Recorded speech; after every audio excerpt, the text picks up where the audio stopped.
সকালে এক ব্যক্তির ঝুলন্ত মৃতদেহ উদ্ধারকে ঘিরে চাঞ্চল্য। ঘটনাটি ঘটেছে হাওড়ার জগৎবল্লভপুরের মুন্সিরহাট নবাসন এলাকায়। যেটা জানা যাচ্ছে, মুন্সিরহাট নবাসন এলাকার বছর 37-এর এক ব্যক্তির নাম সোনু মুন্ডা গতকাল সন্ধ্যায় তার স্ত্রীর সঙ্গে পারিবারিক অশান্তির কারণে বাড়ি থেকে চলে যায়।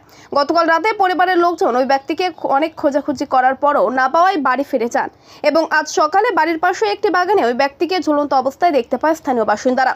তারপরে স্থানীয়রা খবর দেন জগৎবল্লভপুর থানায়। ঘটনাস্থলে পৌঁছায় জগৎবল্লভপুর থানার পুলিশ ও ওই ব্যক্তির পরিবারের সদস্যরা।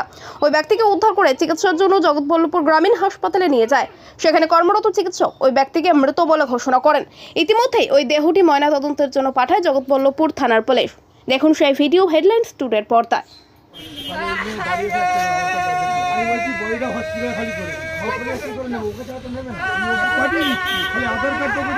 কি হয়েছে ঠিক জানি না, বাড়িতে হয়তো একটু স্বামী স্ত্রী ঝগড়া হয়েছিল হয়তো। কালকে রাত্রে বেরিয়েছে সন্ধ্যেবেলা, আর সকালবেলা খুঁজে পায়নি।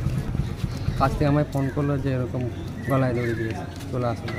আমি গিয়ে এসেছি বাগানে। আমাদের সারা রাত সকালবেলা একটু সকালবেলা একজন পায়খানা করতে গেছে, সে দেখতে পেয়েছে। দেখার পরে পাড়ায় খবর দিয়েছে, দিয়ে এলো, যে আমাকে ফোন করে ডাক করে এসে দেখুন গলায় দড়ি দিয়েছে।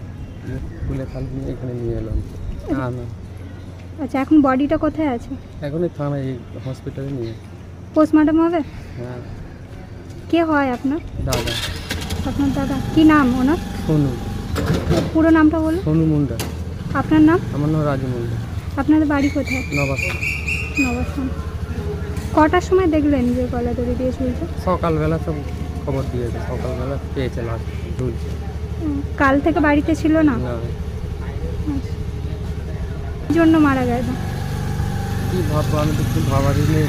স্বামী স্ত্রী পাড়ায় বলছে যে স্বামী স্ত্রী ঝগড়া হয়েছিল রাত্রে। ওই পারিবারিক সমস্যার জন্য? সমস্যা। ঠিক আছে।